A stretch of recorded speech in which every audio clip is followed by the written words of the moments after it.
In 1985, during the course of the work undertaken to irrigate the Gobi Desert, a strange fragment of rock was discovered. Several remarkable features of this rock attracted the attention of the scientists engaged on the project. Research revealed that it contained a spool. Further analysis showed the material to be extraterrestrial in origin and not of human manufacture. Where did it come from? Then somebody remembered that in June 1908 in Siberia, an explosion had occurred equivalent in force to a hydrogen bomb, an explosion visible within a radius of 350 miles. At the time, it was thought to have been caused by a giant meteor. 77 years later, an international expedition tried to determine the trajectory and the point of impact and to find some debris of what was called the Tongu meteor. Shortly afterwards, under the auspices of the World Federation for Space Research, scientists meet to celebrate the anniversary of the establishment of the first space station on the moon. Professor Herringway from the United States makes a public statement about the famous meteor. Our calculations indicate, confirmed also by the results recently transmitted to us by our colleagues on Luna 3, that the mysterious Tunga meteor was really a spaceship from another planet, which exploded in the air before landing. This hypothesis stimulated scientific thought throughout the world. Reporters of every nation are waiting to hear what the nuclear physicist Professor Orloff has to say.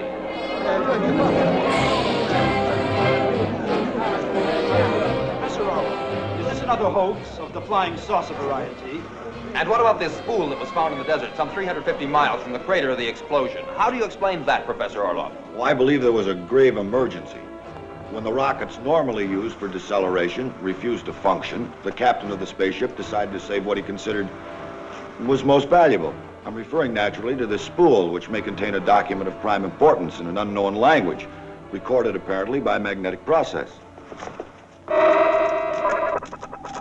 An international committee of expert linguists was offered access to the world's largest computer to try to decipher this strange language.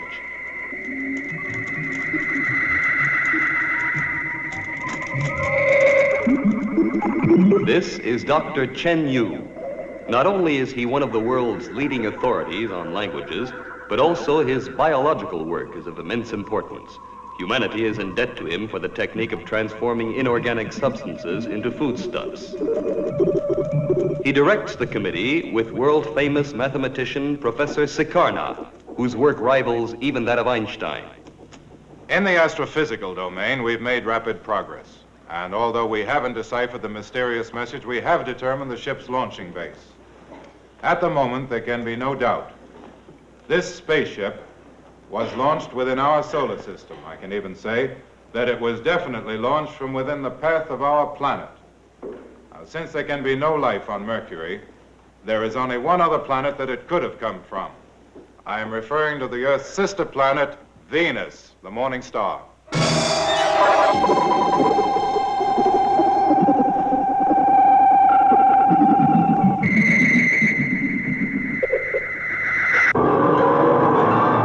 Listen.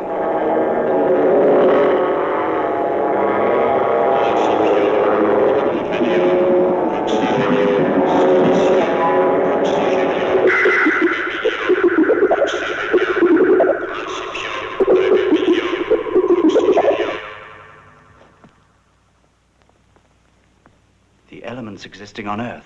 That's right. It certainly is a chemico-physical analysis of the atmosphere and crust of the Earth.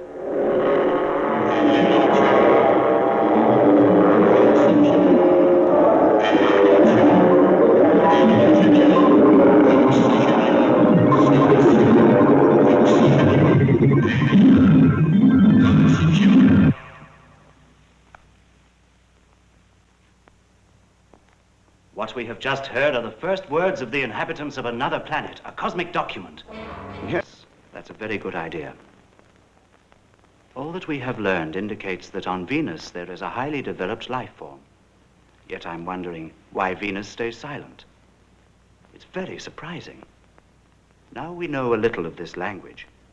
We must, at every cost, communicate with her. I agree with you. It's high time we made an attempt. We won't get an answer. Well then, I'd like to propose a course of action.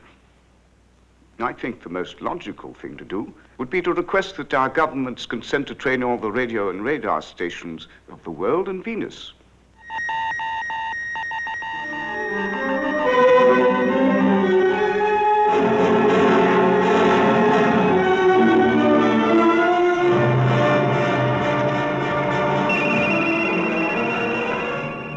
Polar station calling Moon Space Station. Attention, please. Luna 3. Attention, please. Luna 3. Thank you. This is Station Luna 3. I'll keep it in mind. Station Luna 3 calling Earth. No replies yet from Venus. Our signals are reaching the planet, but so far there's no reply. We'll keep you informed.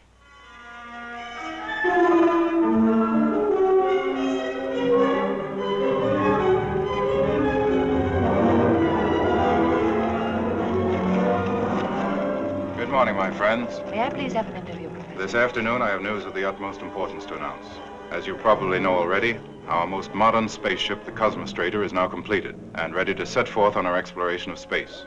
The World Federation for Space Research has decided to change the destination of the Cosmostrator. Instead of sending her to Mars, she will be directed toward the planet Venus. Oh, that's great news, isn't it? Have you any idea as to the date of the takeoff? One more question, if you don't mind, Professor. Do you think there's anybody living on Venus? Did you manage to make contact with Venus? No, my friends, Venus is silent, but we'll soon discover why.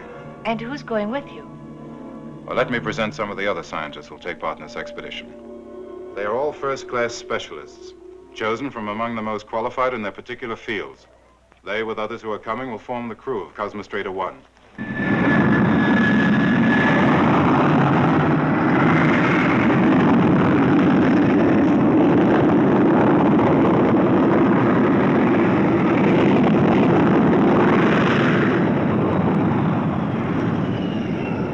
Well, all the units of propulsion are in perfect working order. That's fine. The crew can now attend to their personal affairs. We'll start late tomorrow night and fly following the hyperbolic trajectory. Good. I'll make a last check. See you later, Doyle.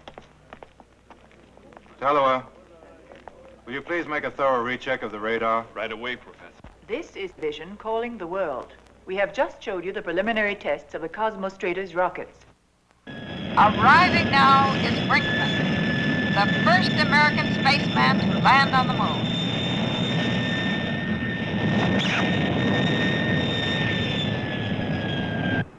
Ladies and gentlemen, I have an important announcement to make. Intervision is going to present you minute by minute the historic launching of the Cosmostrator. We know very well how much you'd like to be here with us. Unfortunately, that's impossible. The only ones admitted are those directly concerned with the countdown and final blastoff of the rocket. So I will try to describe in detail everything that's taking place. Intervision will bring to you the wonderful story of this great event. But here come the first members of the crew. Among them is Professor Durand, the chief engineer. He's a French scientist well known for his work on robots. Thank you. Thank you. We'll load the chronocopter later on in the evening. And that's, of course, if it's all right with you. Yes, of course. I've checked out your electronic equipment. Good. Professor Durand, report from Station A. Your celestial charts are ready. Thank you.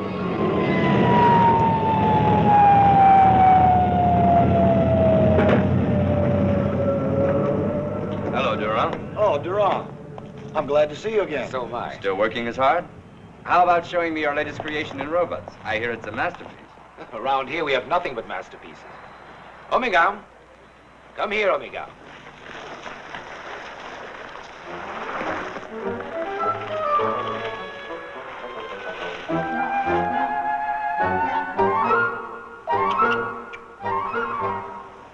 Omega, what's the weather report for the next 10 hours?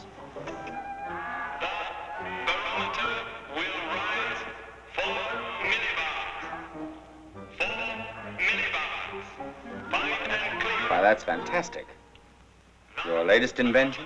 Oh, nothing special. Just a small gadget. You're a lot too modest, Durand. What else does it do? He reacts to stimuli in his environment and evaluates them with his electronic brain. I recently managed to give Omega an elementary memory. Wonderful. Perhaps he might consent to play chess with me. Specially picked crew of the Cosmostrator have reached Urania. 8 of them, scientists, mathematicians, and astrophysicists. 7 men and a woman. She's the physician of the expedition and has already spent 2 years on Luna 3. Sumiko. Brinkman. Have I changed that much? Oh, I don't know. I've got it. Your hair used to hang down to your waist. Mr. Brinkman. Yes? You forgot this. Oh, thank you.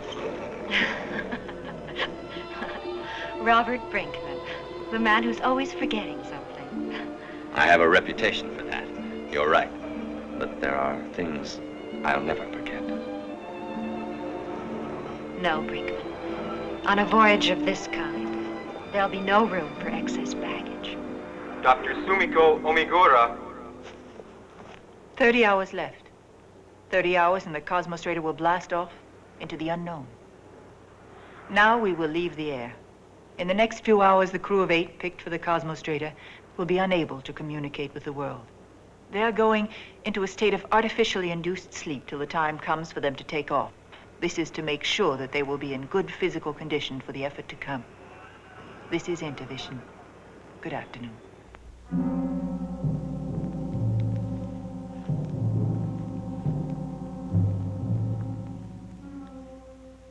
Brinkman, in 2 minutes you'll be asleep, like all your colleagues, whether you want to or not.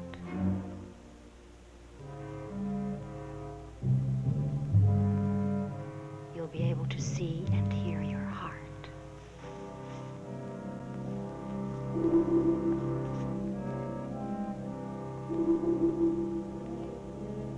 I'm very glad you're coming with us, Sumiko. That way I'll be near you. Your heartbeat is normal. Sumiko, my heart is... No, Brinkman, no. No, please, we mustn't speak of that, ever.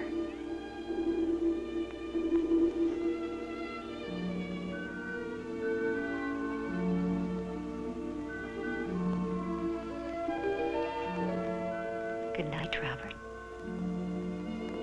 It's time for you to sleep too, Dr. Sumiko. Yes, you're right.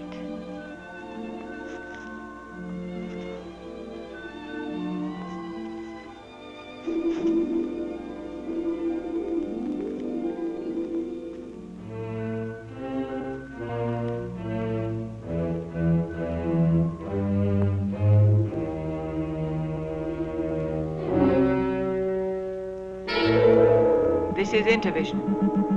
Intervision calling the world. It won't be long now until the blast-off. Tension is mounting among the scientists and technicians on the base as 0 hour approaches. Everything is ready. All we're waiting for is the crew. And here they are. Passengers of the crew are finished. They are now boarding the vehicles which will take them to the Cosmostrator.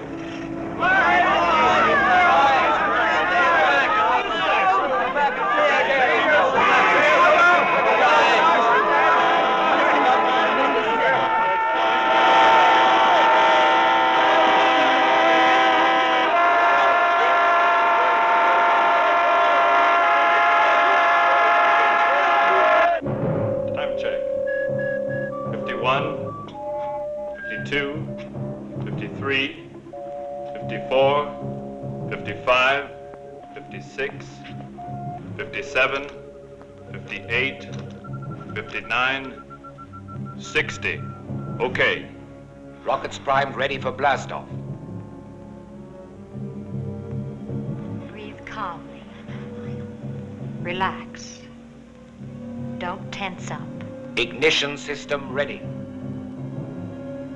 10 seconds. 9, 8, 7, 6, 5, 4. Stand by.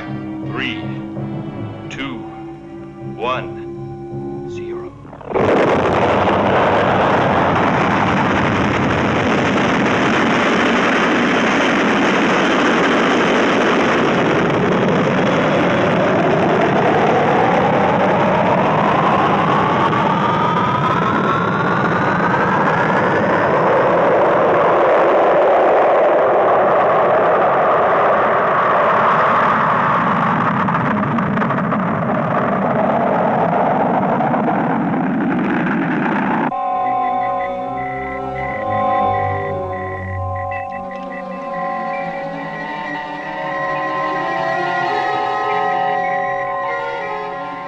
Luna 3 calling Urania, have Cosmos Trader on our radar screens. Appearance normal. We're feeling all right? No ill effects, huh? Riding the clouds. At over second cosmic velocity, we've left them way behind us. I'm gonna loosen this belt. It's uncomfortable. Hey, be careful. Don't forget there's no gravity. We're in free fall now.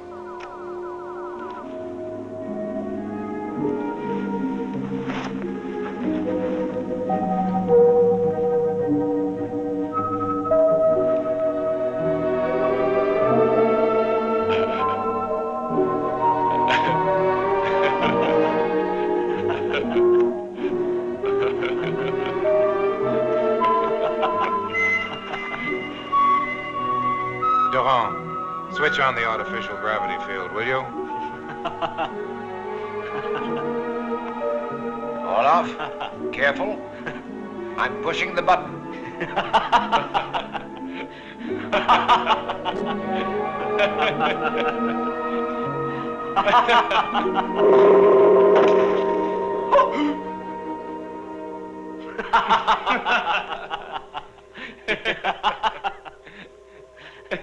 That was a dirty trick. Cosmos Trader calling Luna 3. Come in, Luna 3. This is Luna 3. We are receiving you well. Over and out. Hello, Luna 3. We hear you loud and clear. -2, +5. Course normal. Course normal. Our course is exactly hyperbolic. No deviations. We are passing within 1,200 miles of you. This is Luna 3. We have established visual contact with you. That's the Sinus Roris crater. On the top of it is Luna 3. There's the solar reflector. They're signaling us.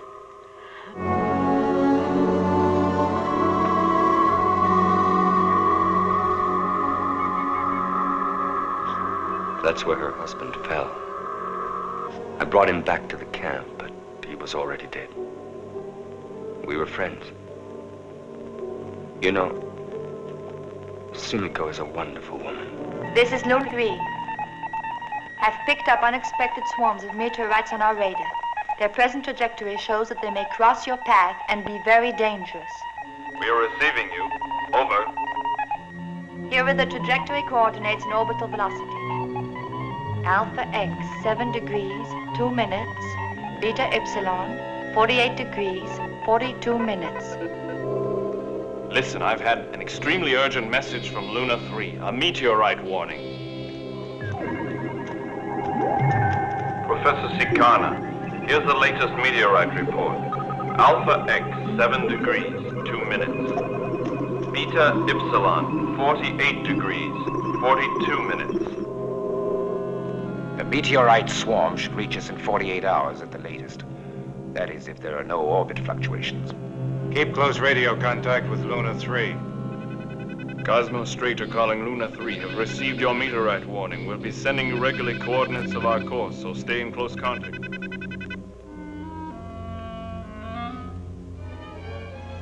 This is the beginning of my personal logbook. There's no one in the nerve center of the Cosmos Trader. The computer is keeping us on our course. In case of unforeseen circumstances, it can take immediate decisions to alter our speed or direction.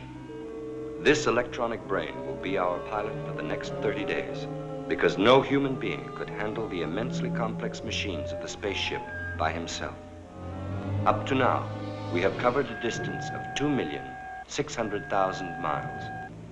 Dr. Amigura is noting our reactions carefully and keeping close check on our health and well-being. The special liquid food, which can easily be absorbed in a state of no gravity, is proving very successful with all of us.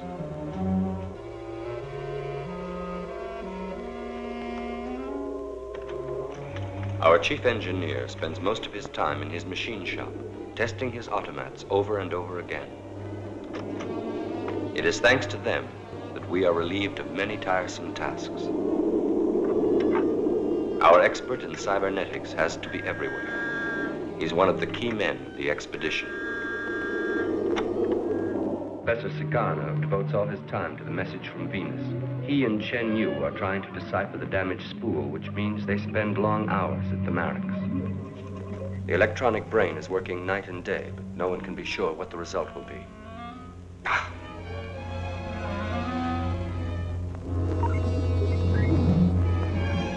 Haringway, our commander, is keeping a constant check on our course. Your computer was active last night. It switched the rockets on for nearly 17 seconds. Perhaps to avoid the meteor swarm. We won't be running into it till tomorrow. It looks like your automats don't have the same idea that you do. Professor Orloff is an enthusiastic chess player. He has beaten all of us, but I think he's found his master in Ongewe. King G8.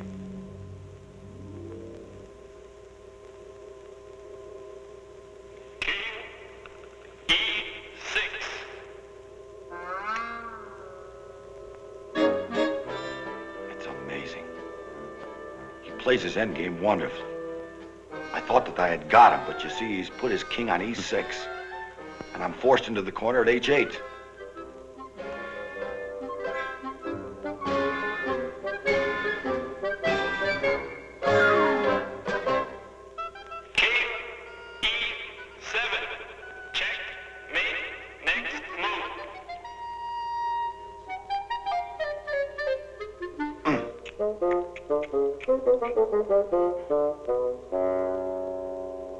That is the 10th match that I've lost. I should give up, I guess. I would suggest that you make an improvement in Oldrick. Oh, really? If he only had a heart, he would let Orloff win once in a while. Don't you think you could be able to do that? Just a little bit of heart, Jerome.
Are all right.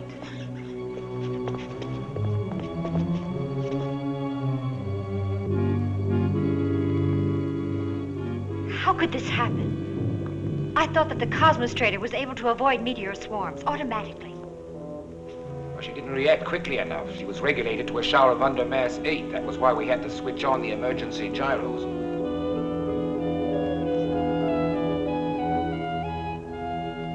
Orloff. How much course deviation?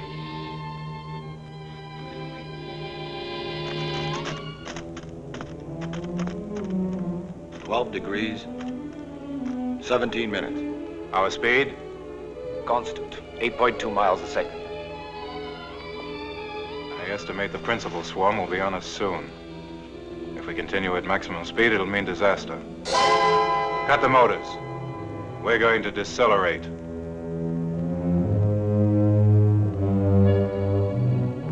The braking motors aren't working. What's the matter, Doran?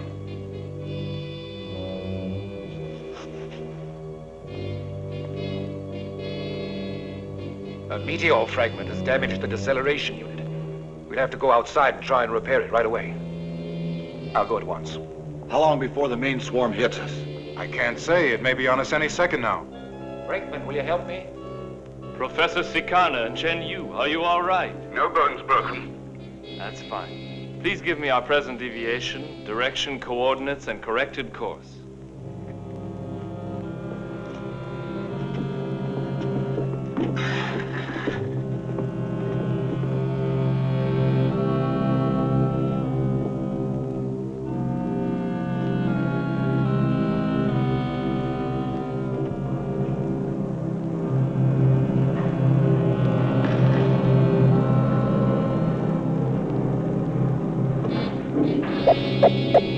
Watch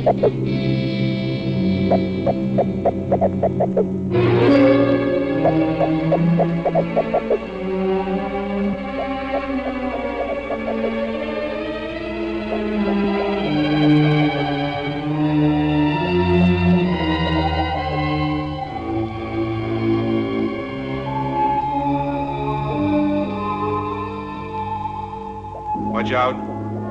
Everybody fasten your belts.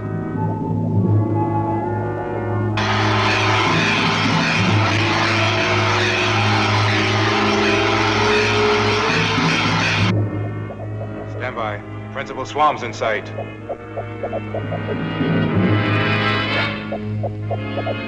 Is it safe to start the motors yet? Repairs completed. You're on back.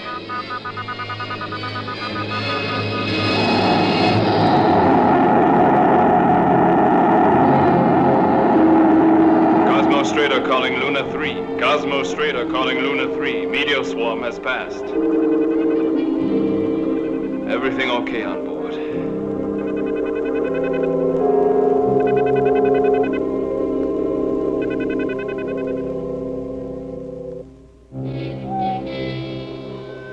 3 weeks have gone by since we left the Earth.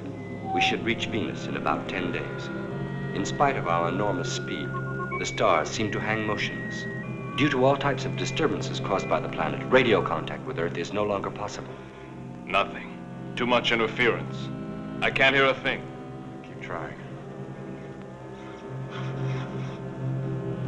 Alpha X, 32 degrees, 8 minutes. Beta Y, 7 degrees.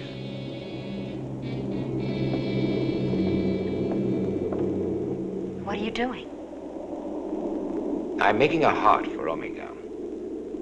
10 consecutive defeats are driving our friend crazy. I want him to enjoy his favorite game. I would like you to do something also for me. It would be nice to see you eat occasionally. I swear not to forget anymore. Sukarno said exactly the same thing.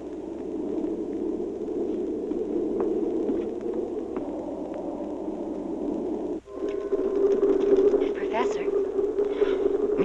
What do you want? Please, not now. Your health is my responsibility, and you haven't eaten for days. I haven't a second to spare.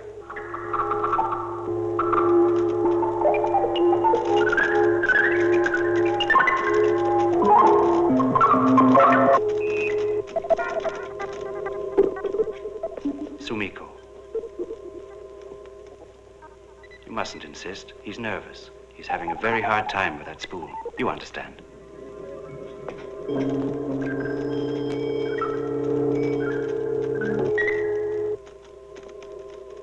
Night E6. Check.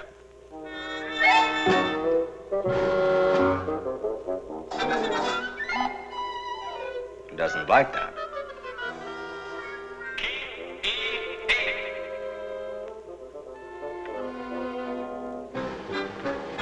Nate. Congratulations. You've won at last. A neat classical end play. I think you deserve to win. He plays a good game. He's not very easy to beat. But I did it at last. Man has defeated the machine. Yeah, too much heart. Want to try? Why not? Will you all come to the barracks, please? That's a cosmic document.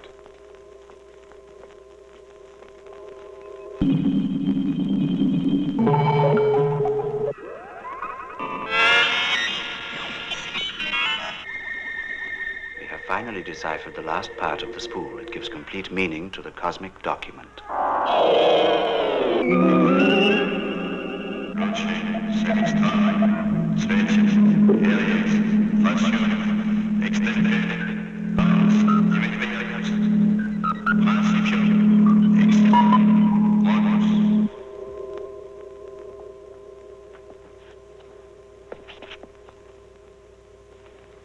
I will translate. We will initially subject the planet to a very intense bombardment of radiation. The conquest and occupation of the Earth will then present no difficulty. When the ionization intensity has fallen by 1/2, the final extermination phase can start. This can only mean an attack against our planet. An invasion by the inhabitants of Venus. The cosmic document was not intended for us to read. It's a cold-blooded blueprint of destruction. We must inform the Earth. I'll try and make contact. Wait, Tom. No, let him try. Will it do the Earth any good to know what we know? The Earth is in danger. We must warn them.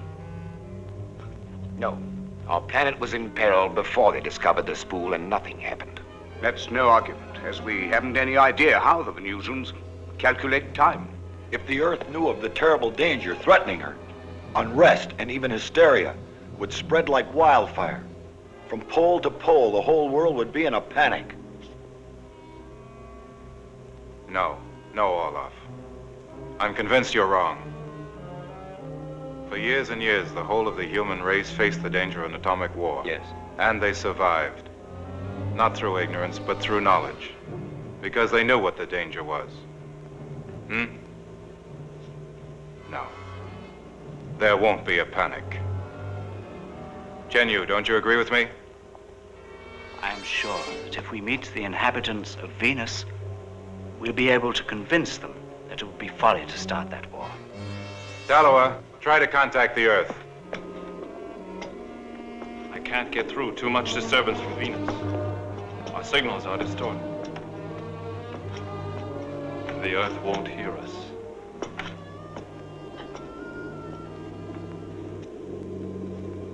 Well, what do you say? Should we turn back to Earth? No. Nonsense. Return? No. Never.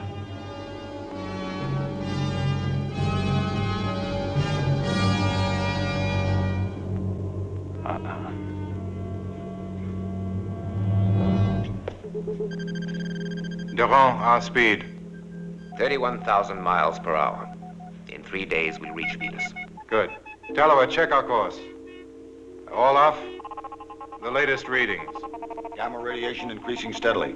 I'll recheck the neutron count.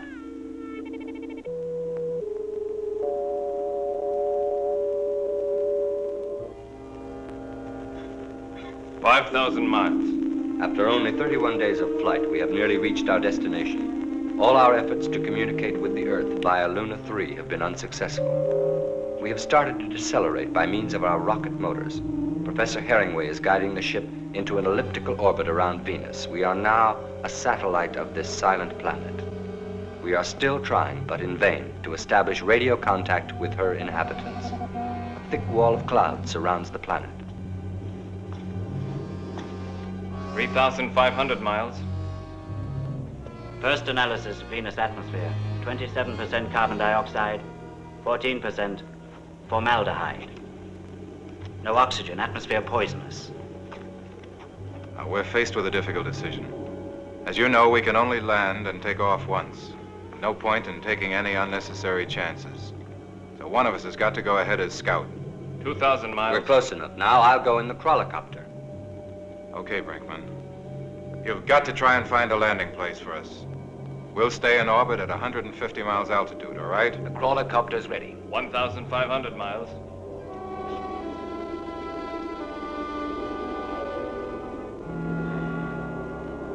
Well? Now don't be formal. Action stations. Action stations, everyone.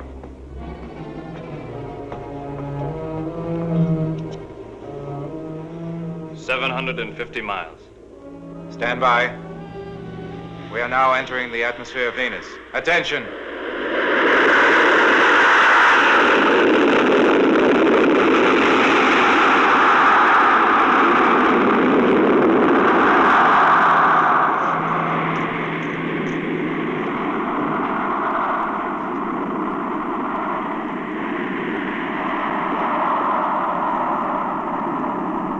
Flying at 300 miles altitude. Our present speed is 4.3 miles a second. Are you ready, Brinkman? All right, let her go. Release.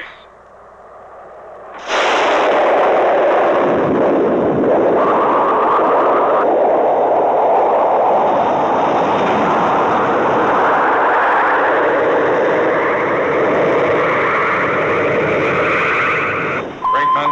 Hello? Hello, Brinkman. Hello? What's the matter with his receiver? I'm not getting you. There's something wrong with your receiver. Can you hear me now? I can't understand you. Something's wrong with your transmitter. Hello. What's the matter with our transmitter? Heavy electrical disturbance. We're completely blocked out. Hello. Brinkman. What is it, Brinkman? Herringway, can you hear me? I'm now at 1,500 feet. Visibility nil.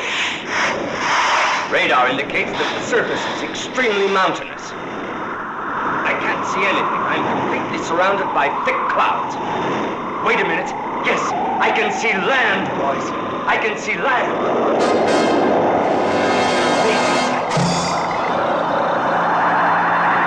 Hello. Hello. Cosmos Freighter, I can't hear you. I'm landing. Here she goes.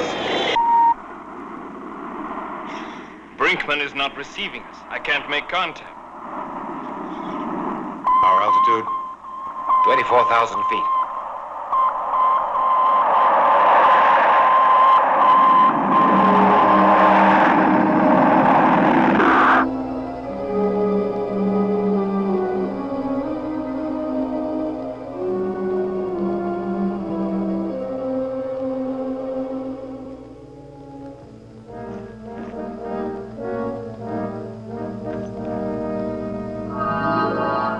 Omega, you take the lead. Go on.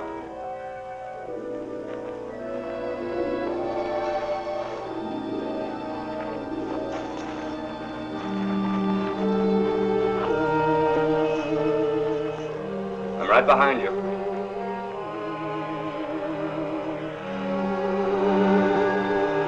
I don't understand. I'm puzzled by these strange flashes of light which we keep seeing. They're bursting all around us. What do you make of them, Olaf? In my opinion, the atmosphere in this area is ionized. But what's the cause? Atomic radiation. Then that means that they're attacking us. And Brinkman. We must fly lower. We must get below this bank of clouds if we want to establish contact with Brinkman. It's the only way. Brinkman calling. Cosmos Trader, please answer me. Over. Omega. Listening. Be careful. Danger. Go on, Omega. Intense radiation. 8 Curies. How long can we stay here? 8 minutes maximum. Turn back, Omega.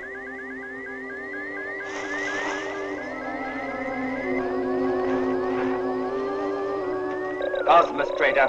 Cosmos Trader. I don't hear you. Hello. Hello. You hear me? This blasted radioactive forest won't let radio waves through. Go on, Omega. Go on. Keep going. Keep on.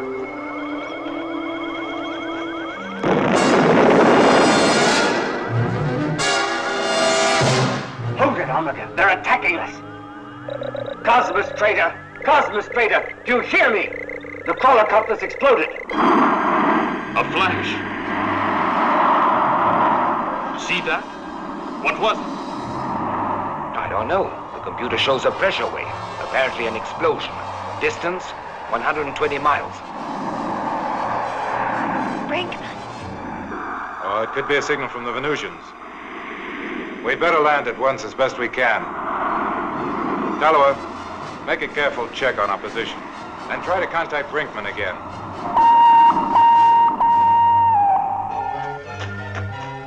Omega, back here, quickly.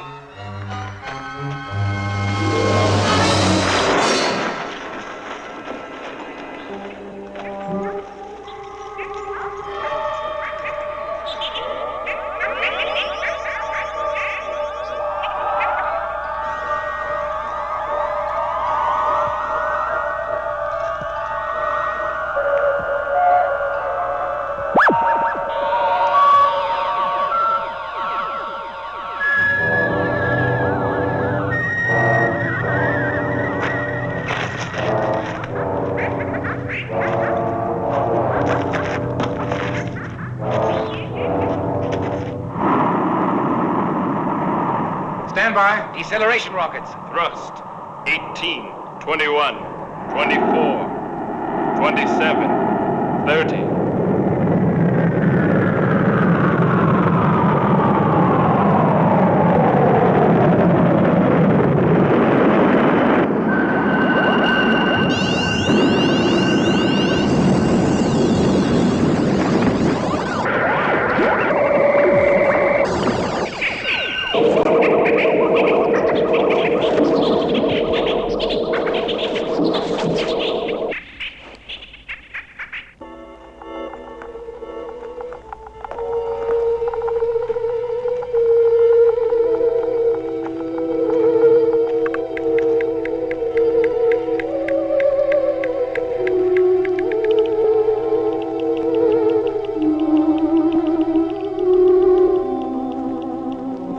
Helicopter exploded.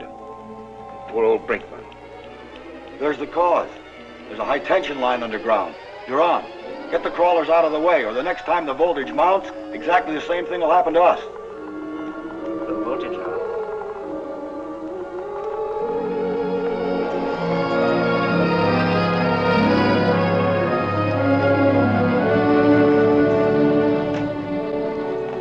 Ongewe.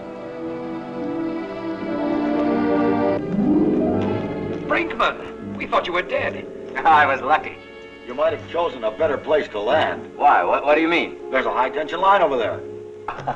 Now, your machine blew up just because you landed right on top of that surface power line. All we have to do is to follow it, and it will probably lead us to the inhabitants of Venus. There's no point in trying to do that. I've already found the inhabitants of Venus. And I've brought one of them back for you.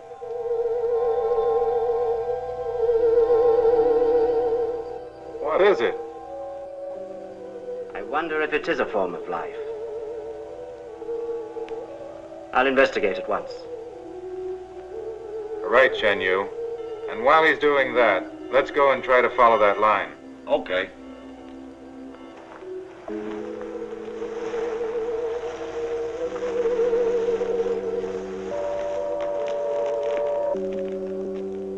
Ongewe, come on.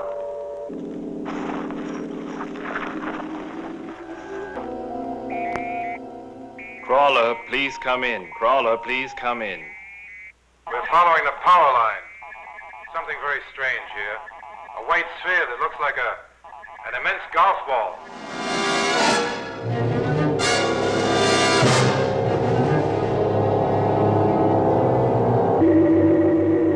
It's incredible. You think it's a machine, Olaf? Well, I can't say yet. I don't know. Everything here is so strange.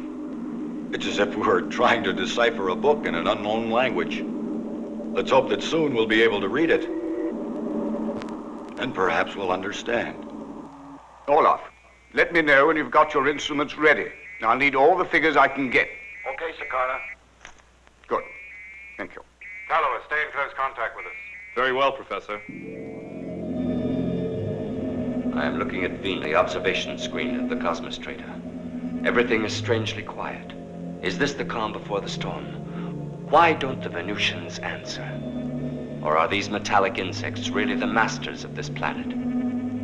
Chen Yu is working day and night to solve the mystery of these strange creatures.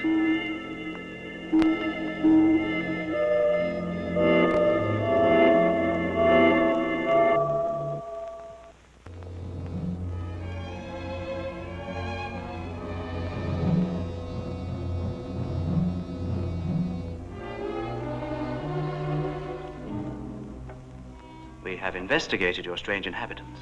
They're completely harmless. They're not a form of life. When I think how scared I was in that hole. Your discovery is more significant than you think. I put one of the microcrystals in the Marex. Listen.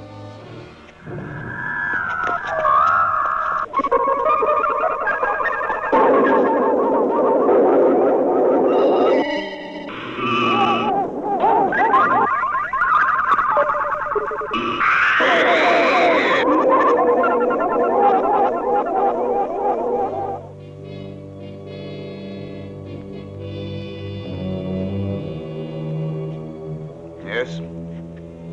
Those were the voices of the Venusians.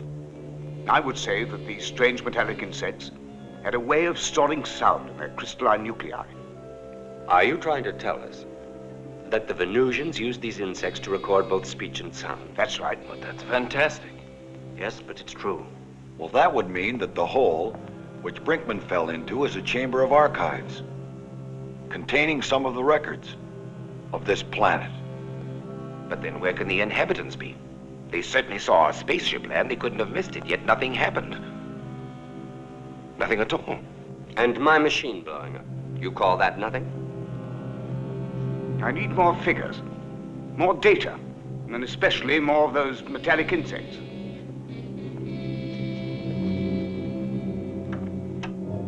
The research program is going according to plan. We are all fascinated by the vitrified forest. But our spacesuits are so heavy that working outside the ship is difficult. The investigation of the power lines leading to the white sphere and measurement of tension changes is done by oscillograph. The storms which whip across Venus only make the work harder.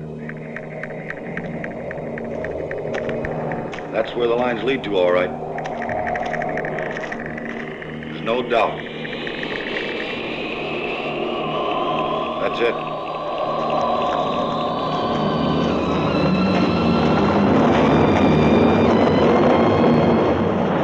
Chen Yu is collecting samples of the sand carried by the storm. Sometimes they are radioactive, sometimes they are not. He is searching for traces of life. The long Venusian night is always preceded by a violent storm.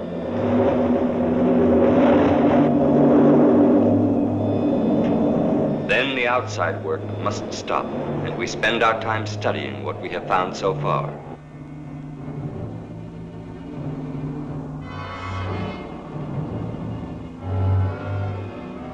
Do you think this vitrified forest is a biological formation? Why not? It could come from a dried up seabed. You're wrong. It's not a natural formation. Professor Sikana has been feeding figures and data into the electronic brain, and he now has some conclusions. He says that the vitrified forest is an enormous energy projector, capable of destroying all life within a radius of millions of miles. Then it was built by the inhabitants of Venus. Yes. This vitrified forest was made to be a weapon of aggression. But then something went unexpectedly wrong. Perhaps they decided to disarm. I'm afraid it was more serious than that. The metal insects you found for us show us something very significant. That's very interesting. Go on, tell us more, Professor Sikana. I do not yet have all the facts, but I think that a terrible catastrophe took place on Venus. I reach a certain stage, I can't get any further. It's chaotic. It's like everything was broken. Now, if there really was a catastrophe, which changed the face of the whole planet, then it was so huge a catastrophe as to be absolutely beyond our powers of comprehension. We can only solve this problem by means of further systematic research. Take this great white sphere to which all these power lines lead and whose function we don't understand. It appears to be a giant transformer unit, or else it is a force field generator. Another strange thing is that there is periodic tension in the main power line. I would even suggest that there might still be Venusians inside the sphere who have survived the colossal catastrophe that befell their planet. They could still be trying to send an SOS to another station. What should we do? We must go out and explore. We'll follow the main power line to the other end. Yes.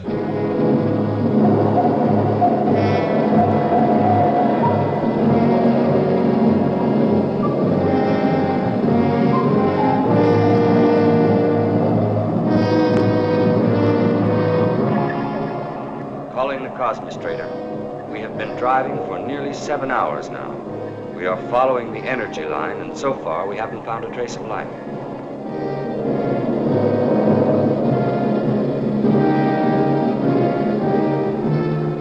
power line's got to end somewhere.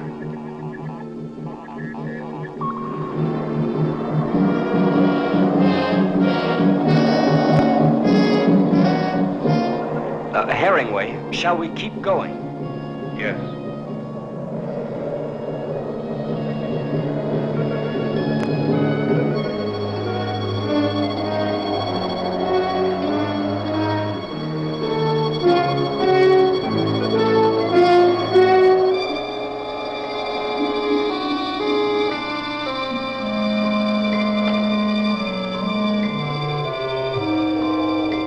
We're still going forward.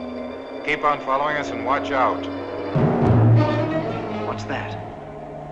I don't know. They're not natural forms. They must have been buildings of some sort.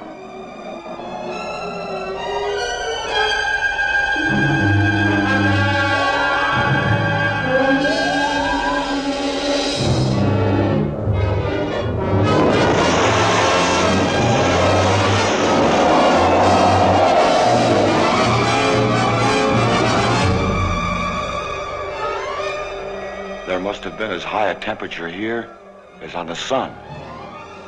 And every living thing was destroyed by an incredible catastrophe.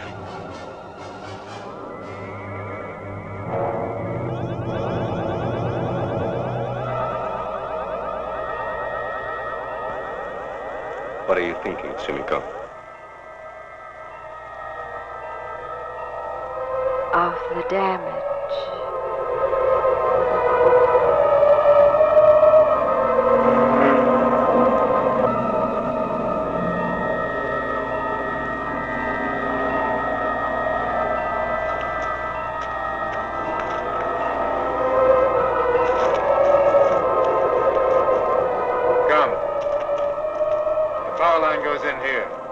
The entrance. Let's follow it. I agree with you. Come on, Miguel. We're going in.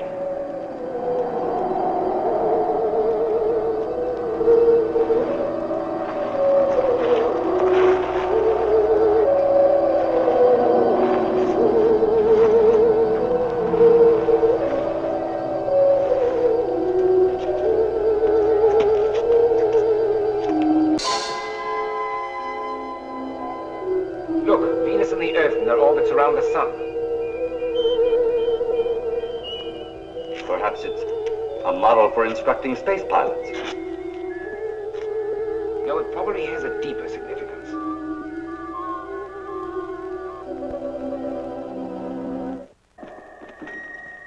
Over here, there's a shaft. Looks like one of the Venusian nerve centers.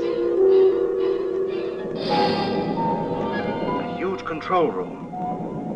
But who is servicing it? Since it's apparent that this whole installation is still under tension.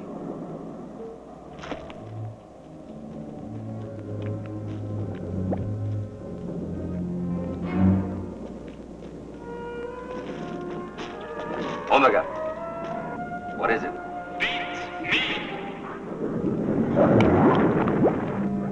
Strange, what could it be? It might be the missing power source.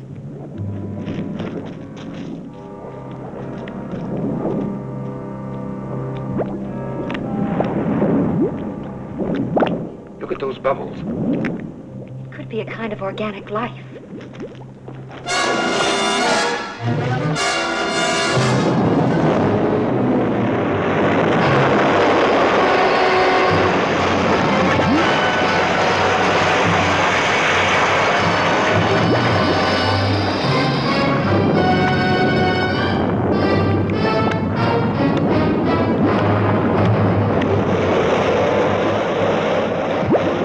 Omega, stop!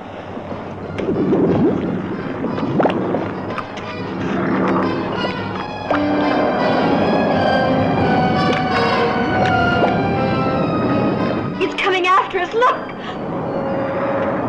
Up the ramp, Sumiko, quick!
Sumiko. We'll find a way out.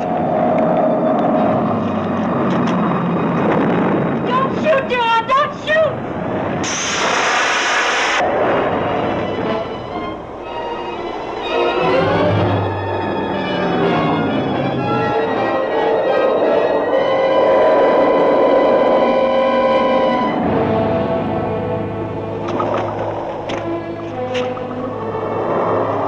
What was that? Where are the others? I can't see them.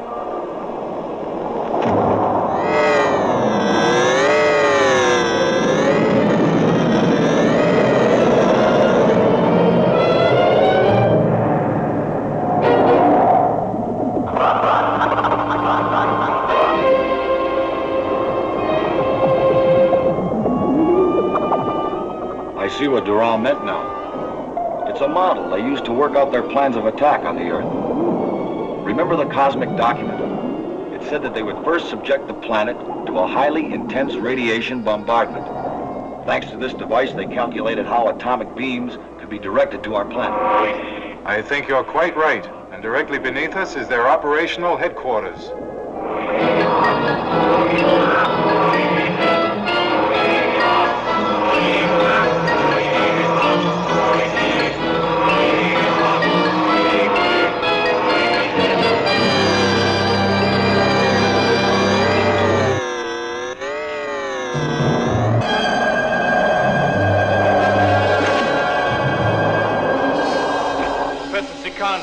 The glass forest is radiating energy. Come quickly.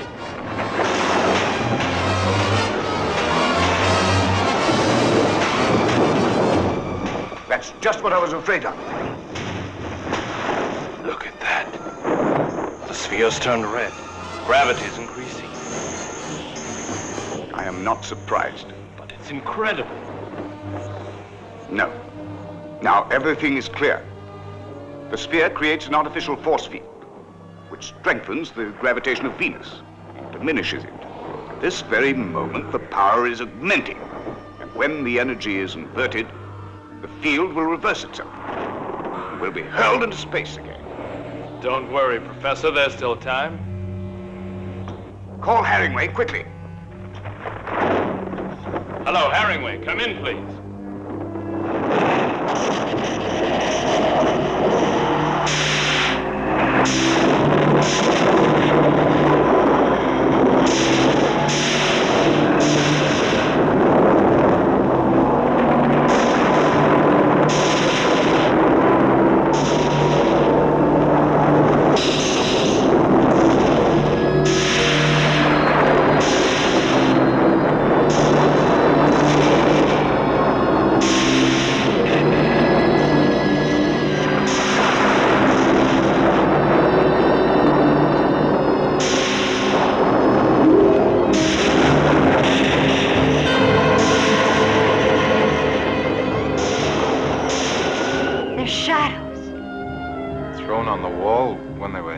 Atomic explosion. Incredible. And now the only thing that is left of them is their shadows.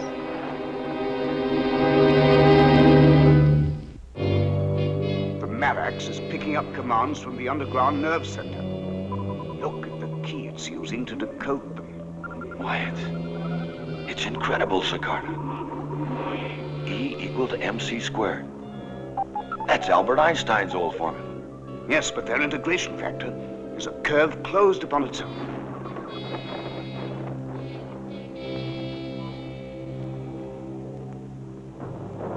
Take a look. It's interesting.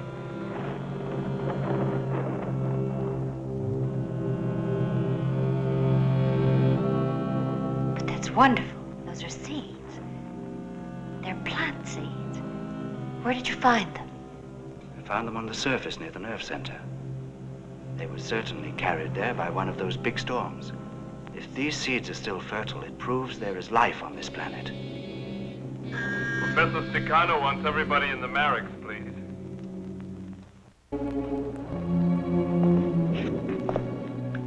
Our researches on the metal insects found in the cave have told us a little of this planet's history. As to the message we heard, there's no doubt about it. the inhabitants of Venus were contemplating launching an atomic attack on our planet. But the attack wasn't carried out. An accident they didn't expect upset their plan. Their atomic weapons got out of their control, a chain reaction was unleashed, and they all perished. Only their shadows remained. And their energy projectors, although partially destroyed, are capable of working again if their energy reactions are set in motion by some accident or even by one of us. Why, what do you mean? That we've started the reaction? When that rock fell into the black mud, what happened? The rock was thrown out as if the slime was a living thing. Then something terrible happened. The slime began to grow rapidly. First, it dilated. Now tell us, what happened next? The black slime started to move. Yes. It began to follow us. We were cornered. What did you do? I used a deuteron ray gun and I shot into it. You should never have done that. You started an atomic reaction. There was nothing else to do. We had no other way of getting out. Yes.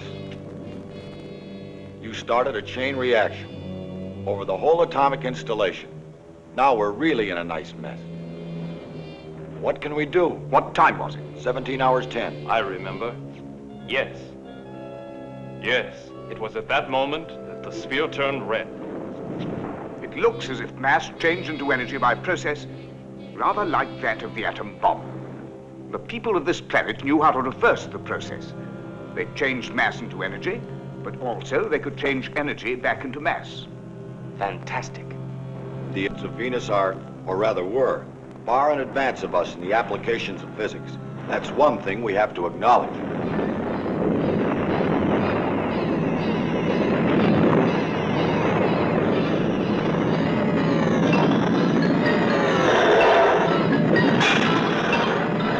Omega, stop! Omega!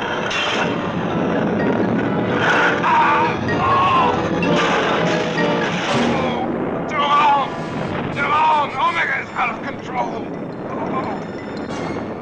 Brakeman, switch off all the automats. Tallow, come and help me! The glass forest! The glass forest off! The sphere is turning red! Olaf! The radiation from the glass forest has upset Omega's electronic brain. The barracks computer's gone out of action as well. Look!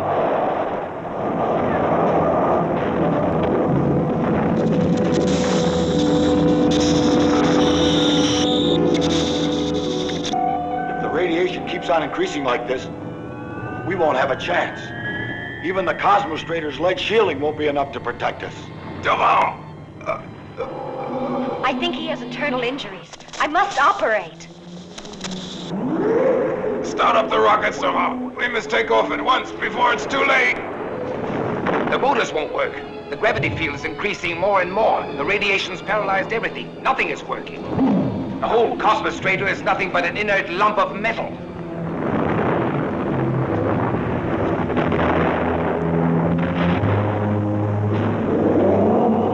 There's only one chance.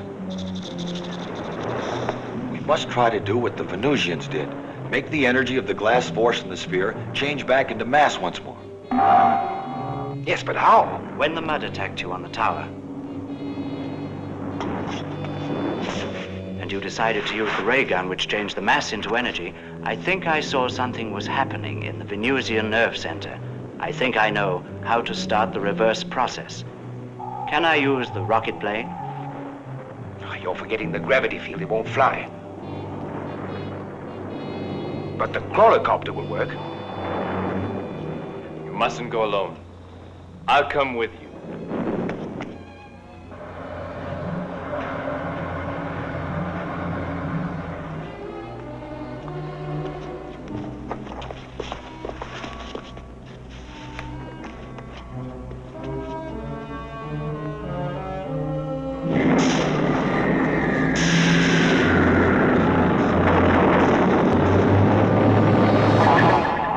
We're entering the Venusian city. The hurricane is getting much worse.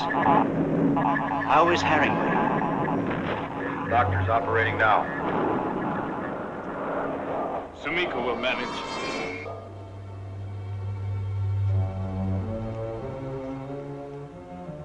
Swab.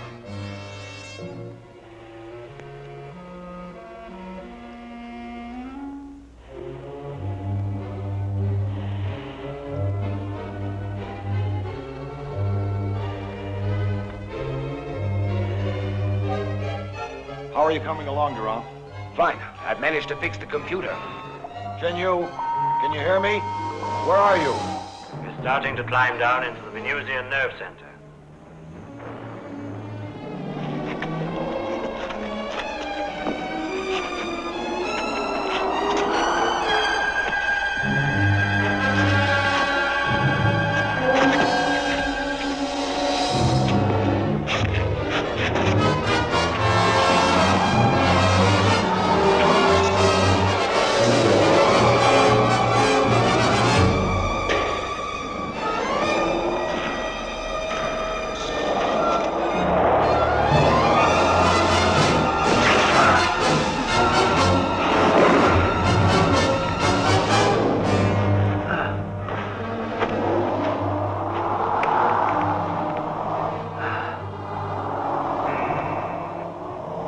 My spacesuit.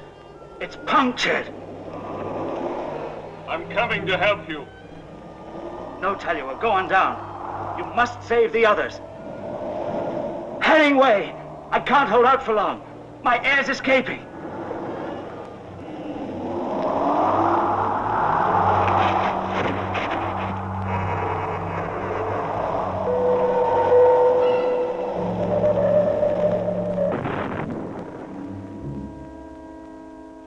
The sphere is white again. Look, Cicada. Talua has succeeded in reversing the field. My spacesuit is punctured. My oxygen's escaping and the safety device has failed. Try to hold out, Chen-Yu. You've got to. The gravity is back to normal. I'll set off at once in the rocket plane. I'll get you out of it, Chen-Yu. Hold on. I'm coming with oxygen. Chen-Yu! Hello, Chen-Yu! Hold on. Brinkman is coming.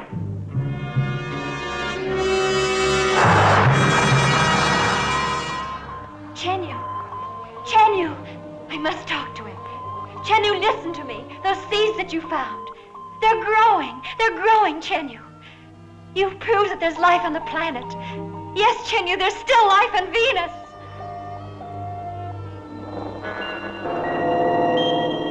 Sumiko, there's life.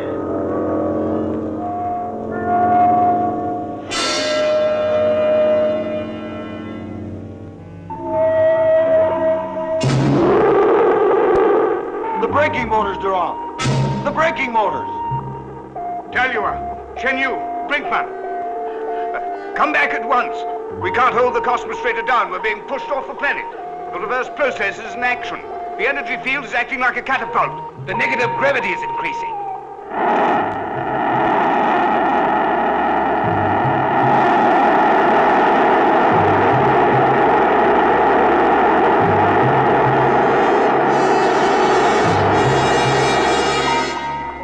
Brinkman, can you hear me?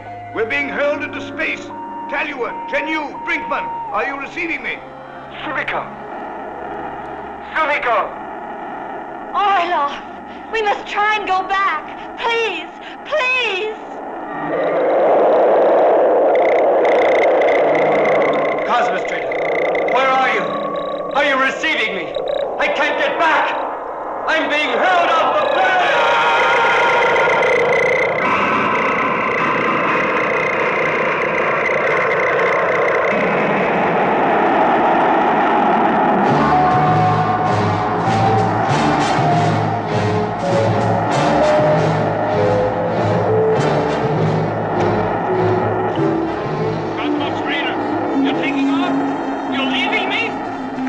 Herringway! Orlov! Don't leave me!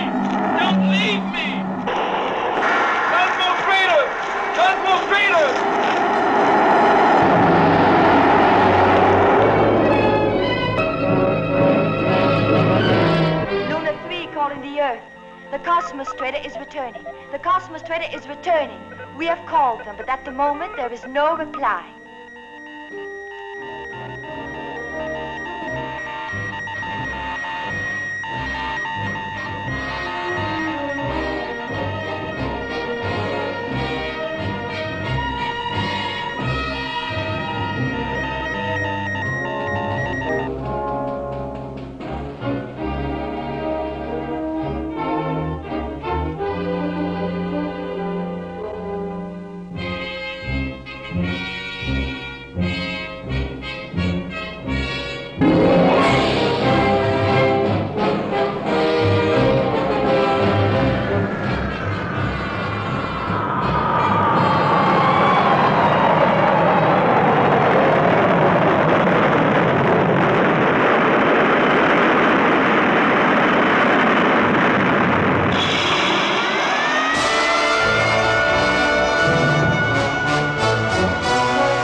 We have learned much, but we have sacrificed a lot. Too much.